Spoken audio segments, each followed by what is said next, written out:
The Windscale Atom Plant in the Lake District was once portrayed as Britain's pride, a symbol of scientific progress. Officials insisted the public had nothing to fear, despite growing concerns. They claimed the quarantine area would reopen by Christmas and denied losing military expeditions in the area. Reconnaissance flights were halted due to an interference field bringing down aircraft. Despite mounting evidence of serious problems, government representatives maintained the situation in Cumberland was under control and urged the public to remain calm.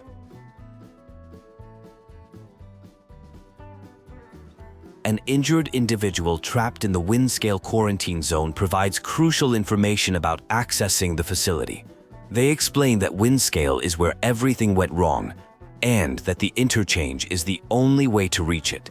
The person offers their keycard as access. The injured individual mentions people who might help with escape, but warns they won't do it freely. After receiving medical assistance, they provide their keycard for the interchange, along with notes containing everything they remember, urging that the truth about Windscale must be exposed. A quarantine protocol is in effect around Windscale. The area has become dangerous, with hostile individuals threatening others. The environment appears lawless and chaotic, with various threats lurking throughout the quarantine zone.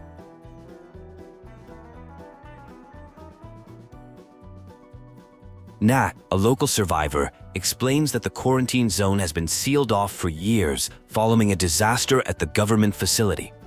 The area is now populated by savage groups and a few survivors. Soldiers built walls quickly when things went wrong, and the government attempted to bury what happened. Nat overheard officials discussing a secret project called the Interchange after the disaster. The area is apparently full of hidden bunkers. Nat suggests speaking with Molly the Tinker for more information, as she has connections and knowledge about what's happening. The village of Wyndham is under strict military control by a group calling themselves Protocol. They run the area like a prison camp. Many civilians might have been better off outside their jurisdiction, but trust is scarce in these dangerous times. Military personnel enforce quarantine protocols in the village, punishing banditry and other violations severely. New arrivals are permitted to enter, but warned to follow rules. The soldiers claim to protect civilians while maintaining strict control over the population. A troubling situation in the village involves someone named Maisie, who has died under suspicious circumstances. The vicar and others are attempting to hide something from the military, fearing severe consequences if Protocol discovers what happened. A protocol officer interrogates newcomers about their origins and knowledge of the outside world. The officer warns against mentioning the interchange, calling it dangerous knowledge. The protocol claims to be working toward escape from the quarantine while combating corruption in the area. A military officer describes a woman as dangerous, mentioning she's been incarcerated at Skethermore camp for her old nonsense. The prison is closely guarded, but access might be granted to those proving loyalty to the village. The officer receives news about an incident at the church and orders a sergeant to investigate immediately. The officer decides the vicar should be taken in for questioning, explaining that the area is under military discipline. Drawing from personal experience fighting in the Malayan jungle, the officer claims this village is worse, suggesting something in the land is corrupting the locals, making them barely English anymore. The officer appreciates the listener's cooperation, offering friendship which includes access to Skethermore camp. As a stranger, the listener is in a perfect position to help with a delicate matter. If they assist, the officer promises a good chance of leaving the quarantine zone when possible. Dr. Garrow, a scientist from the research site who initially escaped but returned with a military convoy, has been arrested. The officer describes her as dangerous, clever, and egotistical. She refuses to cooperate, and the officer won't use extreme methods to force information. A new face might get her to talk. The officer reiterates that earning trust will be beneficial when a way out of the zone opens. Dr. Garrow demonstrated an ability to meddle with military equipment, disabling the camp's automatic security system before being caught trying to access an old bunker. Solhews claimed Dr. Garrow muttered an incantation that shut off gun turrets. Though skeptical about magic, the officer notes they only found a broken radio on her. The officer needs to know how she disabled their machines and what tricks she uses. The officer provides a pass granting free passage throughout Skethermore Camp, including the prison section and Dr. Garrow's cell. Instructions are given to learn what's possible and report back directly, with a clear warning that betrayal won't be tolerated despite the pass.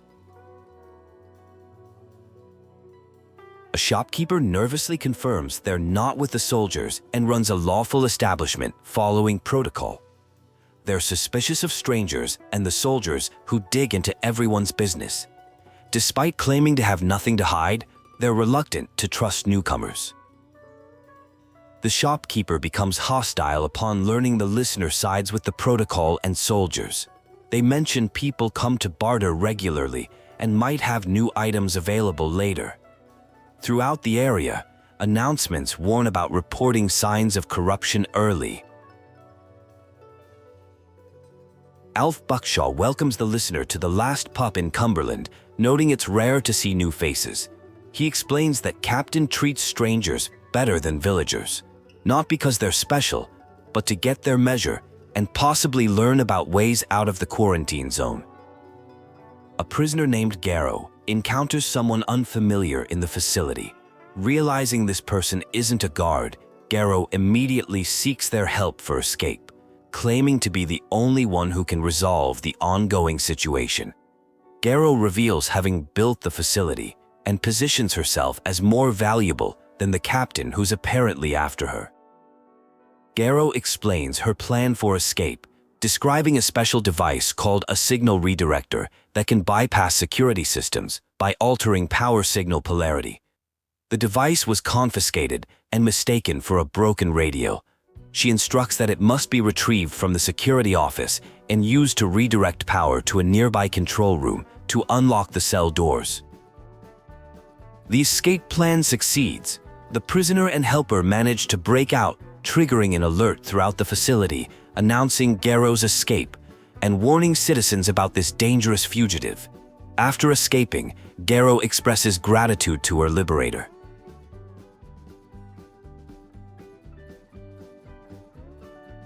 Garrow reveals the facility's true purpose, research into something called Oberon that could provide advantages to Britain.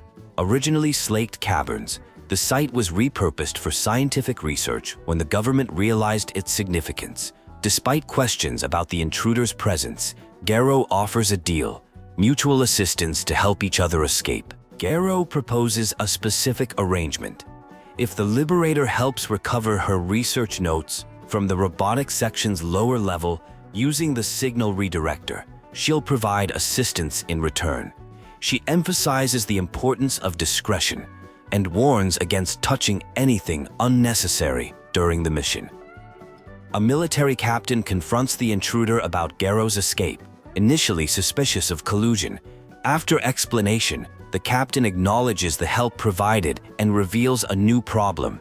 Villagers unhappy with martial law have allied with woodland savages, stealing crucial radio equipment needed for requesting extraction once the interference field is cleared.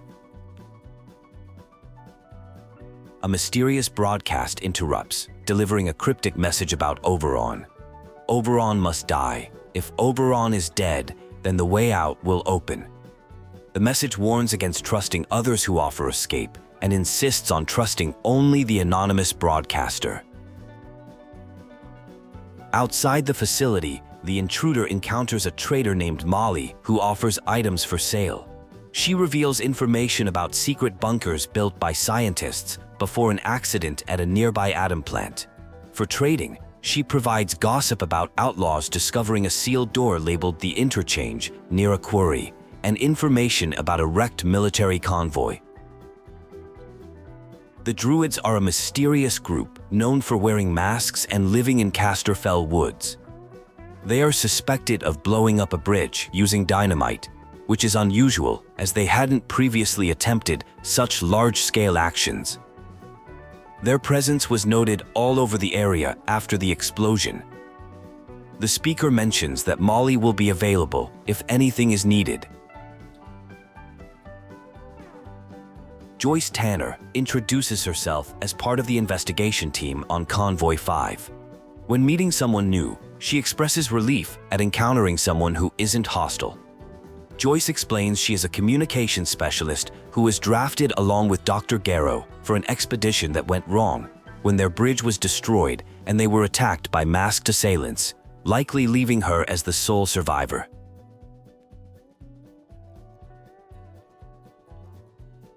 Joyce describes the interchange as remarkable and reveals her plan to escape. She proposes a partnership to send a message through the interference field using radio towers across the area. While she has restored power to these towers, she needs help to release their security locks so she can use the array to broadcast a signal. She provides map coordinates for each tower.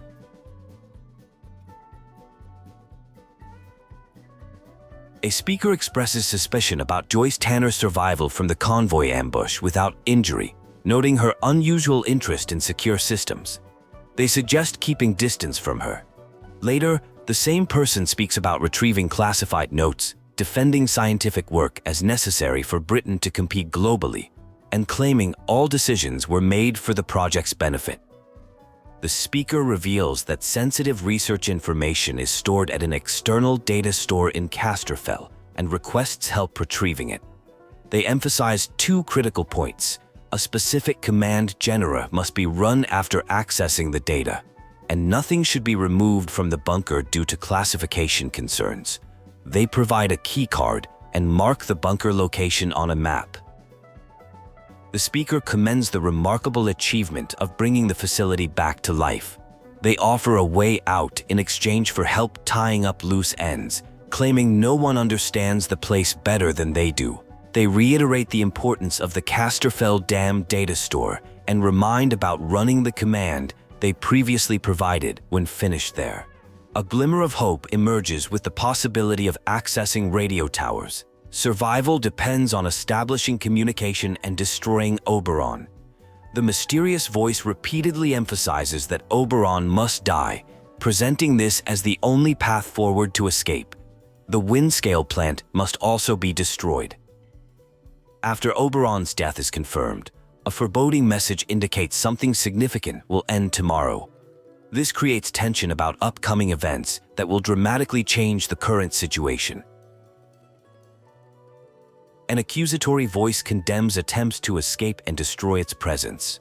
It speaks cryptically about salvation through hearing the voice, and warns that rejection means only death awaits.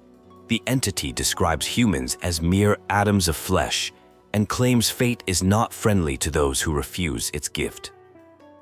Success is acknowledged, Oberon is dead, and a reward of escape is offered.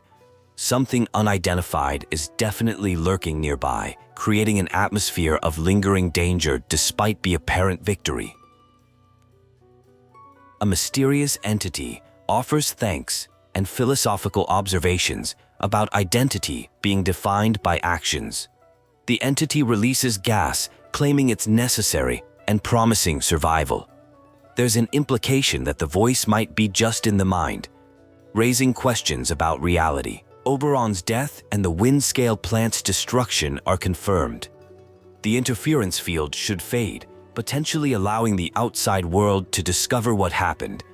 The quarantine appears to be ending, which could dramatically alter the situation.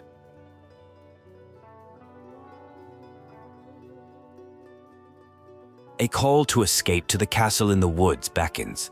The voice in the soil demands bodily sacrifice for eternity. It emphasizes becoming one with the voice that calls, clamors, and commands, suggesting that following it means transcending death. Accusations of failure resound. All hope seems lost, with personal rationalizations dismissed as meaningless. This creates a stark contrast to the earlier promises of salvation and escape. Worries about safety and disease outbreaks create an atmosphere of danger. Instructions to turn around and leave suggest prohibited areas. References to maintaining civility while determining who survives hint at ongoing conflict or competition. Cryptic statements about unity and salvation at the Great Ridge appear. Personal messages to individuals create an intimate, yet unsettling tone. The voice expresses missing conversations while reiterating that Oberon's death and the Windscale Plant's destruction should end the quarantine. A mysterious figure offers safety in the coming chaos, warning that things will likely become dangerous immediately after the destruction of something important. The individual emphasizes the need to be prepared for what follows. Upon returning after successfully making towers operational, there's a conversation about strange voices heard during the mission. The person dismisses these as old recordings, calling them artifacts in the system, while expressing expectation for more gratitude considering their efforts to facilitate escape. Information is shared about Oberon, described as an object at the heart of the plant that was discovered buried in nearby mines. This object was apparently the source of materials central to scientific work being conducted by an entity called BARD. Instructions are given to access the Oberon Site through a fully powered interchange. The mission involves finding mining equipment to extract a core sample of Oberon and then destroy it, as it's causing an interference field preventing escape. The person warns that destruction will trigger significant consequences.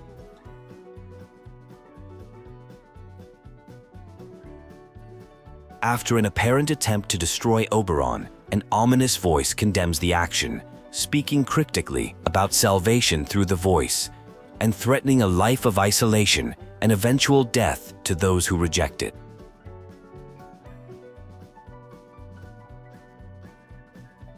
Confirmation that Oberon has been destroyed, with a promise of reward in the form of escape. A transmission follows with coordinates for extraction, with a reminder to bring the Oberon sample. Upon meeting at the extraction point, Joyce Tanner, identified by codename Agra, reveals herself as a fellow traveler working to obtain Oberon's secrets. She explains that Oberon could potentially destroy the planet and believes making it accessible to everyone would prevent misuse. After receiving the Oberon sample, Tanner betrays the protagonist, suggesting they'll be interrogated by her associates. A narrator indicates this was the result of choosing to trust Joyce Tanner and fulfilling the bargain to provide an Oberon sample. The narrator confirms Oberon's destruction and the Windscale Plant's demise, suggesting the interference field will fade, allowing the outside world to discover what happened and ending the quarantine. Captain Sims congratulates someone named Tabut for their success and survival, promising escape while mentioning Operation Atomfall, which will eliminate all life in the zone by the following week, casually referring to this genocide as breaking the few eggs to make an omelet.